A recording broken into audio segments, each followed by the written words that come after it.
Hey, how's it going, guys? Assad here, and you're gonna learn about WeakMap1.delete method.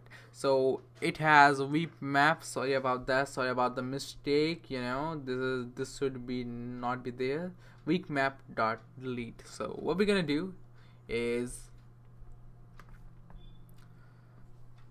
create a const and we'll type we create as a WeakMap1 and use the new operator and type WeakMap.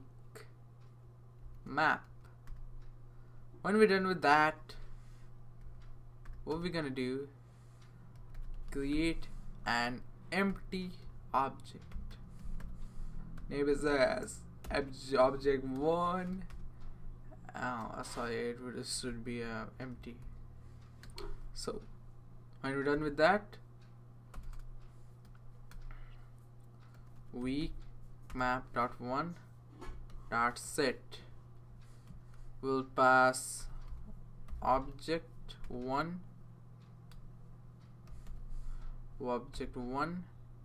comma 42.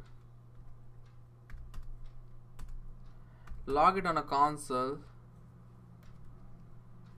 WeakMap1.delete.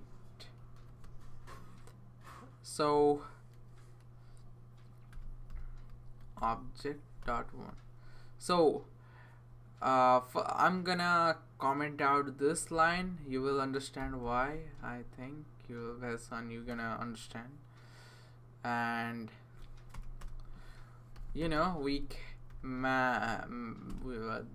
WeakMap has a method called has, which give you a boolean, is that having that property or not. So object1, and what we're gonna do is log it on a console and put inside it. And when we're done with that, if we check it, we will get true. And when we use the delete method, as the name suggests, it gonna delete that. So true. So hope you guys understand. That's it for today's video, guys. See you guys in the next video.